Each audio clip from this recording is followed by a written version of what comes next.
얼마 전에 한성교회 도원옥 목사님을 모시고 말씀 잔치를 했었지요. 그때 이런 말씀이 있었습니다. 축복으로 서로를 세워가라. 좀 부족해도, 마음에 안 들어도, 흡족하지 않아도 우리가 계속 축복의 말로 서로를 자극하며 서로 세워간다면 어느새 그들을 좀 더 유해진 시선으로 바라볼 수 있는 자신을 발견할 수 있고요, 더 의외로 그 축복의 말로 인해 변화된 상대방도 확인할 수 있게 된다라는 말씀이었지요. 그래서 오늘 우리가 인사한 것처럼 유독 축복의 언어만 들리는 우리 온천교회가 될 수 있기를 소원합니다. 저희 교역자들은 물심양면으로 지원해 주신 교회와 성도님들 덕에 오늘까지 교역자 MT를 잘 마치고 왔습니다.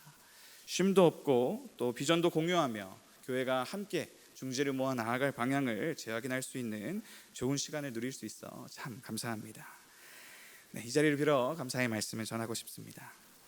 우리가 말씀, 집회를 통해서 배운 것 하나가 밥맛 좋은 식당은 좋은 소문이 날 수밖에 없다라는 원리가 교회에도 똑같이 적용될 수 있다는 사실이지요. 예배에 감격이 있는 교회는요, 나가서 그 감격을 전하지 않을 수 없다. 그러니 예배의 감격을 회복하고 전도와 선교에 힘쓰는 교회를 추구하는 우리 온천교회의 방향성은 참 옳다고 말할 수 있겠습니다. 전도와 선교는 비록 우리 입장에서 우리가 해내려고 보면 부담스러운 일에는 틀림없지만요, 신앙생활의 본질인 이 예배에 힘쓰다 보면 당연히 일어나야 마땅한 일이기도 하기 때문에 이 일은 꼭 필요한 일이기도 합니다. 예배의 맛을 본 자라면요, 이 예배가 없는 곳을 견디기가 어렵습니다. 저도 제가 잠깐 해외에 나가서 유학했던 시절이 있는데 그때 정착할 교회를 찾지 못했을 때, 그래서 제가 늘 하나님으로부터 누리던 그 예배 가운데 주어지는 위로를 찾지 못했을 때에 참으로 힘들었던 경험이 있습니다. 그때 목마른 자가 우물 판다고 예배를 사모하는 자는 함께 예배할 자를 모으게 되지요. 이것이 바로 자연스럽게 이루어지는 전도와 선교입니다.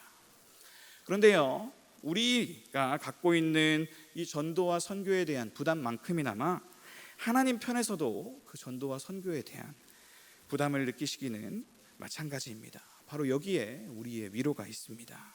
그래서 이 부담이라는 말은 좀 이상하게 들리겠지만요, 하나님은 예배 받기를 기뻐하시는 분입니다. 예배라는 관계를 통해 우리를 만나주시고 먼저 우리 가운데 이 약속의 놀라운 축복을 통해 먼저 복을 주시는 분이시죠. 그리고 성도들이 그 약속에 반응해서 나아가서 그 말씀에 약속된 것들이 우리의 삶에 이루어지고 우리가 죄와 사망으로부터 또한 우리를 옥죄던 모든 권세들로부터 자유함을 누리게 되었을 때, 그것에 합당한 반응으로서 송영을 드리게 될 때, 즉 영광을 돌려드리게 될 때 자신의 존재에 가장 만족함을 얻으시는 분으로 이 성경 가운데 소개되고 있습니다. 그렇다면 이 예배를 받으시기에 합당하신 유일하신 한 분께서 예배 없는 것을 참으실 수가 있을까요? 당연히 참으실 수 없겠지요. 그렇기 때문에 오늘 하나님은 우리만큼이나, 아니 우리보다 더 열심히 예배할 자들을 모으시고 있다라고 성경은 이야기합니다. 바로 여기에 우리 성도들의 위로가 있습니다. 아무 일도 일어나지 않는 것 같은 오늘, 그리고 아주 평범해 보이는 오늘, 하나님은 여전히 일하고 계십니다. 어딘가에 누군가를 통해 예배의 지경을 넓히고 계십니다. 이 사실을 믿음의 눈으로 관찰한 것이 바로 사도행전입니다.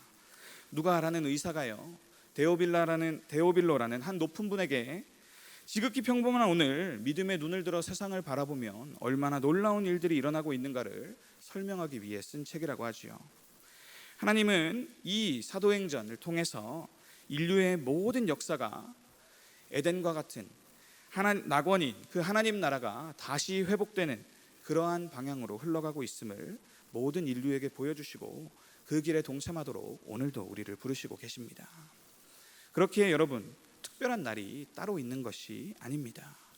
지구인들이 처음으로 달을 밟고 온 날도 어느 평범한 날이었습니다. 인류가 100m를 10초 안으로 뛸 수 있다는 것을 확인한 그 어떤 날도 누군가에게는 그저 그런 날이었습니다. 그러나 그 사건들 이전과 이후는 확연히 달라졌습니다. 우리가 아무 생각하지 않고 살 때에는 별로 상관없는 날들이지만, 오늘부터는 인류가 나도 열심히 뛰면 9초, 8초까지 뛸 수 있겠구나 라는 희망을 가질 수 있는 날이 되었고요, 달을 못 가보았던 시대는 끝났고 이제는 우리가 화성에도 도달할 수 있겠다 믿을 수 있는 그런 세대가 왔습니다. 예수님이 죽으신 날도 이와 똑같았습니다. 누군가의 눈에는 별 볼 일 없는 한 죄인이 죽어간 날이었지만 믿음의 눈을 들어보면 놀라운 일이 시작된 기점이 되었습니다.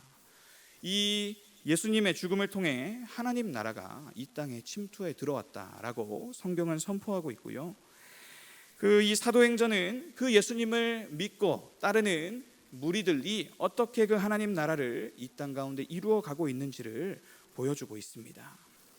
사랑의 법에 순종할 수 있는, 즉 이 세상의 방식이 아니라 하나님이 율법을 통해 우리 가운데 가장 복된 것이 무엇이다 알려준 그 방식으로 살 수 있는 전혀 새로운 인류가 우리 가운데 내 눈앞에 나타났다라는 것입니다. 그리고 그들로 인해 이 어둠과도 같은 소망 없는 세상이 조금이나마 밝아짐을 경험할 수 있게 되었다라는 기쁜 소식을 누가가 전하고 있는 것입니다. 그래서 예수님으로 인해 하나님께 입양되어 거듭난 자들은요, 존재적인 변화를 겪고요, 예수님을 주와 그리스도로 모시며 그분께 최고의 가치를 두는 인생들이 되었습니다. 그래서 심지어는 달력도 변하지 않았습니까? 우리가 예수님이 오시기 전 BC와 예수님이 오시고 난 후 AD로 말이지요. 그런데요, 여러분의 인생은 어떠하십니까? 예수님을 만나 정말로 내가 예수님을 만나기 이전의 삶으로는 되돌아가기 어렵겠다라는 그런 전혀 새로운 삶으로 변화되셨습니까? 내 인생은 예수님을 알기 전과 후로 나뉜다라고 담대하게 선포하실 수 있겠습니까? 하나님이 교회를 이 땅에 두신 이유는 바로 우리가 그렇습니다, 예수님, 저는 예수님을 만나기 이전으로 돌아갈 수 없겠습니다 고백하게 하기 위함입니다. 예수님과 그를 따르는 무리들의 탁월한 사랑, 그리고 그들 가운데 흘러넘치는 평화와 이 세상이 줄 수 없는 평안, 그래서 그곳에 너무 속하고 싶은 이 소망 없는 세상이 줄 수 있는 것과는 다른 무언가, 그것을 이 땅 가운데 보여주시기 위해 교회를 두셨다라는 것입니다. 그래서 오늘도 이 교회를 두셔서 누군가를 통해 예배로 부르시고 예배하여 감격을 누리게 하시고 또 그 감격을 품고 세상으로 나아가 예배할 수 있는 또 다른 교회를 세우시는 놀라운 일이 오늘 저를 통해 그리고 여러분들을 통해 이루어지기를 주님의 이름으로 축원합니다. 그래서 오늘 본문이 속한 이 11장은요, 안디옥 교회가 세워지는 이야기를 우리에게 들려주고 있습니다. 이 이야기의 핵심은요, 교회는 사람이 세우는 것이 아니라 하나님이 세우시는 것이다 라는 사실에 있습니다. 이 이야기는요, 전도와 선교의 본질이 어떠한가에 대해서 우리에게 다시 한번 알려주고 있습니다. 우리는 교회가 예수님의 몸이라는 사실을 자주 잊습니다. 특별히 전도와 선교에 목맬수록 더더욱 그러합니다. 이것이 무슨 말입니까? 교회의 머리가 예수님이다 라는 사실을 우리가 전도와 선교를 일로 대할 때에 자주 잊어버리게 된다는 것입니다. 그래서 이것은 말씀대로 그분의 뜻대로 무언가를 이루고자 하는 것이 아니라 우리 욕심대로 우리 욕망대로 교회를 좌지우지하려는 그런 변질된 결과로 나타날 때가 있다라는 것입니다. 그래서 우리 눈으로 보면 비록 무언가 이루어져 가고 있는 것 같아 보일지라도 실상은 머리이신 하나님 편에서 보면 내 몸인 교회를 움직이기에 불편하도록 장애를 만들고 있다는, 그렇게 느낄 만한 자해를 하고 있는 것일 수도 있다라는 사실을 우리가 기억할 수 있어야 함을 오늘 우리에게 알려주고 있습니다. 예수님은 분명히 말씀하셨습니다. 사도행전 1장 8절 말씀인데요, 오직 성령이 너희에게 임하시면 너희가 권능을 받고 예루살렘과 온 유대와 사마리아와 땅끝까지 이르러 내 증인이 되리라 하시니라 라고 제자들에게 이 성령이 임하기 전에 이미 앞으로 너희 교회가 가야 될, 그 지향해야 될 방향과 그 길로 갈 것이다 라는 예언을 주셨습니다. 그런데요, 오늘 사도행전을 보면 어느 정도 이 교회가 세워져 있고요, 또 이 교회가 흥황하는 것 같아 보입니다. 그러나 교회는 이 사도행전 1장 8절 말씀을 까맣게 잊고 있습니다. 그들은 이 약속의 말씀을 따라 성령님께서 우리 위에 임하는 것을 보았습니다. 그래서 우리가 방언을 말하며 하나님의 놀라운 일들, 그 계시가 외국어로 선포되는 일도 경험했습니다. 그리고 나아가 병도 고치고 귀신도 쫓아내는 일들도 했습니다. 그래서 예루살렘에 교회가 세워졌습니다. 그렇다면 나가야 될 방향이 정해져 있었겠지요. 이러한 일이 일어났고 이러한 일이 일어났으니 이제 앞으로는 이 말씀을 따라 이런 일이 일어나겠구나라고 생각해야 했겠지만 오늘 본문을 보면 정반대의 일이 일어나고 있다라고 오늘 본문이 선포하고 있습니다. 그것이 1절로 3절까지 말씀인데요, 제가 한번 읽어보겠습니다. 유대에 있는 사도들과 형제들이 이방인들도 하나님의 말씀을 받았다 함을 들었더니 베드로가 예루살렘에 올라갔을 때에 할례자들이 비난하여 이르되 내가 무할례자의 집에 들어가 함께 먹었다 하니. 이게 무슨 말이냐 하면요, 지금 유대 기독교인들이 베드로가 무할례자의 집에 들어가서 음식을 먹었으니 너는 정결 예식에 어긋난 그런 행위를 한 부정한 자다라고 비난하고 있는 것입니다. 나름 일리가 있습니다. 지금으로 보면요, 오늘 저희가 교역자 수련회를 절로 떠난 것과 똑같은 것입니다. 가서 전 교역자가 스님과 함께 먹고 마시다가 왔다라고 그들은 본 것입니다. 가서 그들에게 복음을 전했다 하더라도 지금 이들에게 중요한 것은 복음이 전해지고 있다라는 사실이 아니라 이들이 누구에게 가서 복음을 전했냐 하는 사실입니다. 그래서 곱깝게 보이는 것이 어찌 보면 당연한 일일 수 있겠지만 사실 이것은 과정을 지적하는 정도에 그친 것이 아니라 그들 가운데 있는 아주 견고한 생각, 상종 못할 이방인이 이 복음 하나 들었다고 어떻게 우리와 같은 하나님의 백성이 될 수 있고 어떻게 한 상에서 밥을 먹을 가족이 될 수 있겠느냐라는 베드로를 향한 힐난입니다. 우리 유대인들만 예수님을 메시아로서 대망하고 그분께서 주시는 이 놀라운 축복을 받는 것이 아니었냐 하며 타박을 주고 있는 것입니다. 물론 베드로도 이런 생각에 사로잡혀 있었고 그래서 하나님 앞에 부지런히 기도했었지요. 그러나 베드로는 어떤 과정을 통해서 이 복음이 전해지고 또한 자신의 고정관념이 깨어지게 되었는지를 상기해주며 교회가 그럼 근본적으로 어떻게 생겨나게 됐는지를 상기해보자 이야기하고 있습니다. 그래서 이어지는 11장의 말씀은요, 그가 경험했던 이야기를 그대로 들려주는 장면입니다. 하나님께서 고넬료라는 이방인에게 환상을 보여주셔서 베드로를 초대하게 하시고요, 또 베드로에게도 환상을 보여주셔서 비록 그들이 이방인으로서 더러운 것을 먹는 자들이지만 내가 깨끗하다 하였으니 너는 가서 그에게 복음을 전해주라 라는 이 이중의 환상을 보여주셔서 누구도 부인할 수 없이 하나님께서 우리를 만나게 하셨다라는 것을 먼저 이야기해주고 있습니다. 그리고 하나님께서 자신에게 주신 말씀을 이들에게도 들려줍니다. 그것이 8절과 9절 말씀인데요, 내가 이르되 주님 그럴 수 없나이다. 속되거나 깨끗하지 아니한 것은 결코 내 입에 들어간 일이 없나이다 하니 또 하늘로부터 두 번째 소리 있어 내게 이르되 하나님이 깨끗하게 하신 것을 내가 속되다고 하지 말라 하더라. 즉 하나님께서 자신에게 말씀하셨다라는 것이죠. 나는 여러분들과 같이 이방인 앞에 나아가서 복음을 전하는 일에 거리낌이 있었습니다만 하나님이 제게 말씀으로 내가 깨끗하게 했다 강권하여서 내가 찾아갔노라 하는 이야기입니다. 그래서 그들의 요청대로 또 하나님이 시키신 대로 복음을 전했더니 상식을 깨는 일이 일어났더라라는 것입니다. 누구도 기대하지 않았고 믿음이 좋은 베드로마저도 반신반의했던 놀라운 일이 일어났다라고 베드로가 이야기하는 것입니다.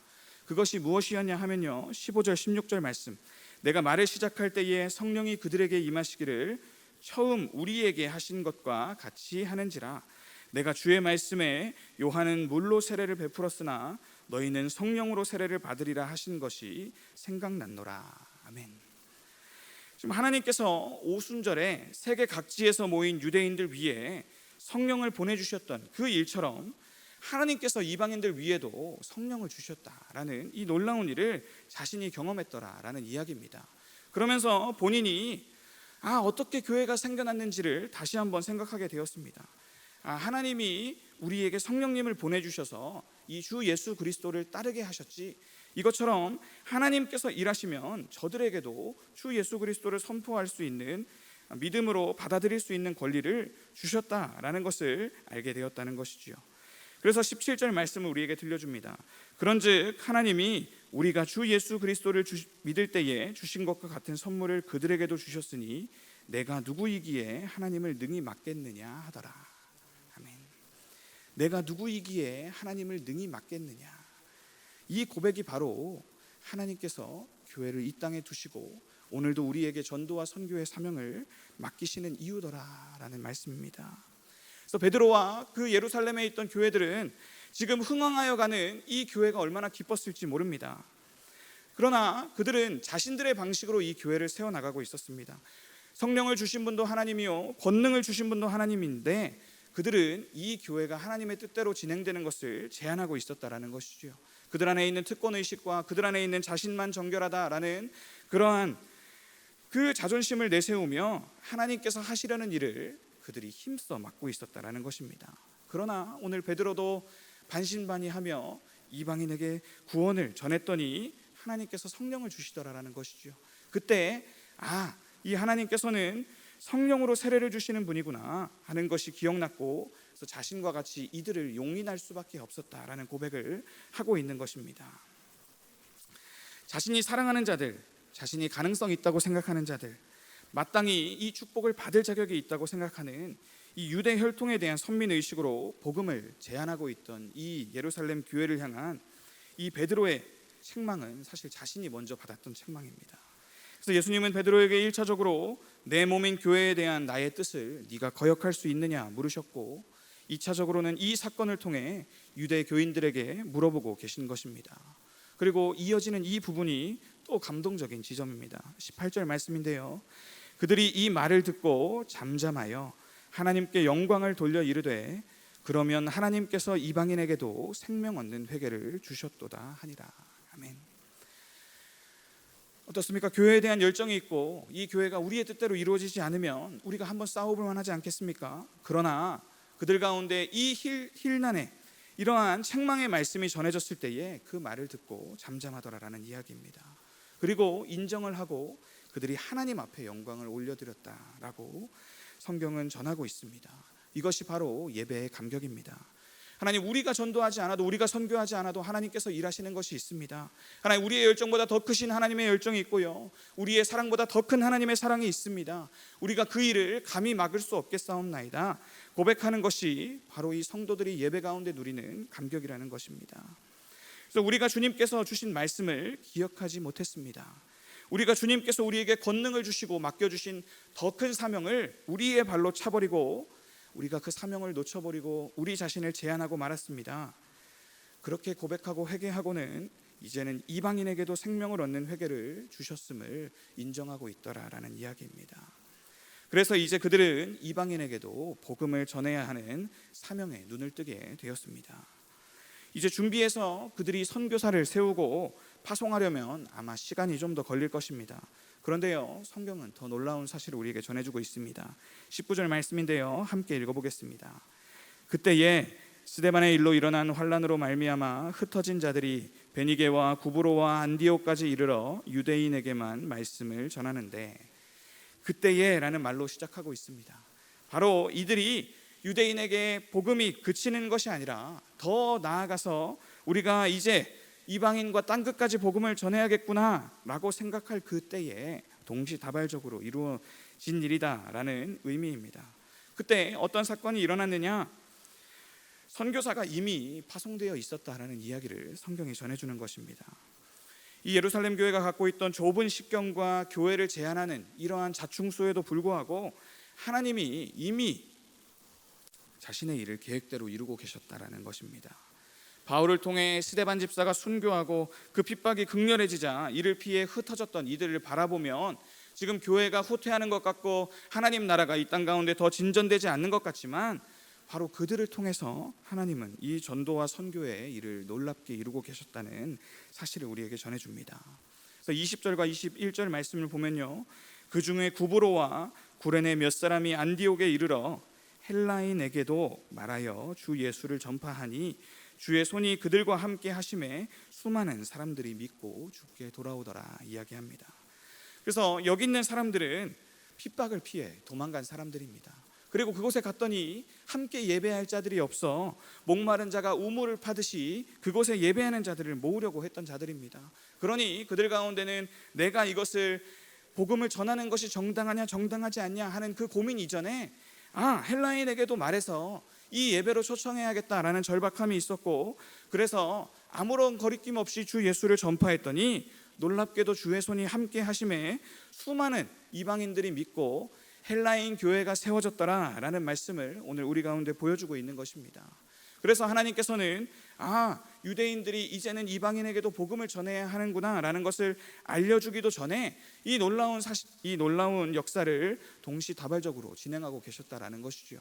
그리고 이 유대인 예루살렘 교회는 나중에 이 소식을 전해 들으며 그때 내가 책망당했던 사실을 기억하고 하나님은 나보다 더 크시고 우리의 생각보다 더 크시고 오늘도 살아 역사하셔서 우리 가운데 진정한 구원을 주시는구나 라는 사실을 다시 한번 깨닫고 이제 이 이방 땅에 처음으로 세워진 교회에 교사를 파송하게 되었다라는 이야기가 이 11장에 나오는 안디옥 교회의 시작을 알리는 이야기입니다.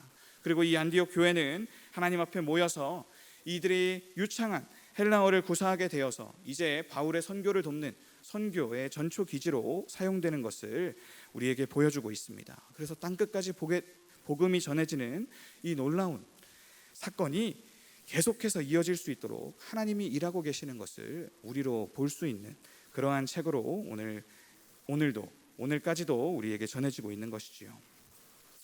사랑하는 온천교회 성도 여러분, 우리가 오늘 이 전도와 선교의 본질을 다시 한번 돌아볼 수 있기를 원합니다. 우리가 이렇게 전도하는 교회 됩시다, 선교하는 교회 됩시다, 가만히 있지 말고 우리가 나가서 무엇인가를 해봅시다 라고 말할 때 우리가 먼저 부담이 되고 그것이 잘 이루어지지 않았을 때 우리 교회가 뭔가 잘못하고 있나, 내가 마음에 부담을 가져서 이렇게 되고 있나, 그렇게 심적인 부담감과 자책을 가지고 힘들어할 수 있습니다. 그러나 오늘 하나님께서 우리에게 알려주시는 전도와 선교에 대한 말씀은 그리고 그것을 향한 우리 열정이 교회를 지탱하는 것이 아니라 하나님께서 우리에게 예배의 감격을 먼저 주시고 또 그것에 사명감을 가지고 예배할 자들을 또 찾으러 떠난 그들을 통해서 하나님이 또 예배를 세우시고 또 그러한 전도와 선교의 열매가 있을 때에 우리가 예배의 열정을 다시 한번 확인할 수 있게 되더라라는 그러한 이야기를 우리 가운데 들려주었습니다. 그러니 오늘 전도와 선교에 대한 우리의 열정이 교회를 지탱하는 것이 아니라 전도와 선교에 대한 하나님의 열정이 오늘 교회를 지탱하고 우리의 믿음을 지탱한다는 사실을 우리가 기억할 수 있으면 좋겠습니다. 그래서 예수님께서는 이러한 열정을 가지고 교회를 이 땅에 두셨다라고 말합니다. 그리고 예수님은 돌아가실 때에 담대하게 선포하셨습니다. 다 이루었다. 그러나 오늘 우리의 눈에 볼 때 이 교회가 정말로 예수님의 꿈을 따라 다 이루어졌습니까? 세상에 대한 예수님의 회복의 열심이 오늘도 이루어지고 있습니까? 우리가 믿음의 눈을 들지 않으면 그렇지 않습니다. 그러나 오늘 사도행전과 같이 이것을 쓴 누가와 같이 우리가 믿음의 눈을 들어 오늘 우리 곁에 있는 교회들을 바라보면 여전히 우리가 전도하지 않고 우리가 선교하지 않아도 그 예배에 갈급해서 예배의 처소를 또 예배의 우물을 파는 그들을 통해 하나님께서는 이 생명의 열매들을 오늘도 우리의 교회에 허락하더라라는 이야기입니다. 그래서 우리 고등부에 한 청년 선생님이 있습니다. 그 선생님이 이제 불신 가정에서 나오는 이 여자 아이들 반을 맡았는데요, 3주간 그들에게 전해줄 마카롱을 사서 왔습니다. 그런데 한 사람도 나오지 않았습니다. 그러니 저희가 기대할 수 있는 바가 없었지요. 불신 가정이고 그래 오랫동안 예배에 나오지 않았으니 안 나올지도 몰라, 안 나오는 게 당연할지도 몰라 이렇게 생각했지만 기도하면서 계속해서 지금 5주째 그러한 사랑의 열심으로 그들을 격려하고 권면했더니 무려 5명이 다 참석했습니다. 그것을 보면서 얼마나 감격이 되었는지 모릅니다. 그래서 누군가는 저 반을 누가 맡을까, 저런 부담을 누가 질까 하며 우리가 어떻게 교회를 세워나갈까 하는 부담을 가질 수도 있겠지만 하나님께서는 예배의 열정 있는 한 사람을 교사로 세우시고 그 교사를 통해 그들을 계속해서 권면하고 복음을 전하게 하심으로 열매가 맺히게 하는 그것을 보고 또다시 모든 교사들이 힘을 얻고 이 자리에 나오면 예수님을 주와 그리스도로 부르게 되고 또 이 자리에서 삶의 힘을 얻는 자들이 생기는구나, 그것을 바라볼 수 있도록 하시는 그 일이 교회 가운데 일어나도록 하셨다라는 것입니다. 이것이 바로 하나님이 일하시는 방식입니다. 그래서 우리가 억지 열정으로 이것을 이루려 하는 것이 아니라 하나님이 우리 가운데 일하심을 우리가 확인하게 되었을 때, 그리고 그분이 오늘도 이 교회를 통해 일하시고 있는 그 역사들을 우리가 믿음의 눈으로 바라보게 되었을 때에 자연히 우리가 감복해서 그 길을 쫓아갈 수 있게 되더라라는 일이 오늘 이 말씀을 통해 우리에게 주는 교훈입니다. 그래서 사랑하는 성도 여러분, 오늘 우리 가운데 그러한 예배의 감격이 회복됐으면 좋겠습니다. 오늘 우리가 흩어져서 내가 더 이상 예배에 소망이 없습니다, 그래서 내가 좀 더 예배하기 원하는데 하나님 제게 예배할 자들을 붙여주시면 안 되겠습니까? 이러한 한 사람 한 사람을 사용하셔서 하나님께서는 오늘도 놀라운 일을 행하시고 계십니다. 그리고 그것을 우리가 우리 눈으로 확인할 때에, 그래서 결실이 정말로 있을 때에야 우리가 교회에 소망을 갖게 되지 않겠습니까? 우리가 말씀뿐이고 지식뿐이고 그래서 머리로만 예수님을 알고 여기에 소망이 있습니다만 외치면 우리 가운데 참 실망되지 않겠습니까? 그러나 우리가 나가서 담대히 복음을 외치고 나가서 예수님께 소망이 있다 외쳤더니 우리 가운데 돌아오는 이들이 있으면 거기에 우리가 자극을 받아 이 교회를 향해 우리가 헌신해야겠다 이야기할 수 있는 것이지 않겠습니까? 그래서 제가 대학교 때 축구에 미친 한 사람이 있었습니다. 그 사람이 제가 속해 있던 과 전체를 바꿔놓는 것을 제가 보았습니다. 그 사람은 축구를 너무 사랑하는 사람이어서 보이는 후배들마다 다 끌고 뒤통수를 잡고 축구장으로 데려가서 축구를 했습니다. 그리고 그 축구 이후에는 반드시 맛있는 고기 뷔페를 사줬습니다. 그러니 신입생들이 올라오면 그 고기가 먹고 싶어서 그 자리에서 이루어지는 그 술자리가 너무 좋아서 축구에 참여하게 되더라라는 이야기입니다. 근데 그 사람은 한 달 내내 알바만 합니다. 학교 오고 뭐고 다 제쳐놓고 알바를 해서 고기 뷔페를 사줄 수 있는 돈을 마련하는 것이 그가 학교 다닐 때 하는 유일한 일이었습니다. 그런데 그 한 사람의 축구에 대한 열정이 그 과 전체가 그 축구에 참여하게 되고, 그래서 그 축구에 참여한 자들은 늘 고기를 먹게 되고 그 일에 여러 축구를 사랑하는 자들이 동참해서 지금까지도 그 축구 동아리가 이루어지는 놀라운 일이 일어나는 것을 보았습니다. 오늘 우리의 교회가 세워지는 방식도 이렇습니다. 예수님이 이 교회를 위해 헌신하셨고 우리를 향해 수많은 것들을 뿌렸습니다. 우리 각자가 필요하며 하나님 앞에 기도로 응답하며 기도로 부르짖으며 나아오던 것에 응답하였고, 또한 우리가 기대할 수 없었던 사랑을 우리 가운데 부어주셨습니다. 그래서 제가 얻을 것이라고 생각하지 않았던 교사들이 교회 가운데 있었습니다.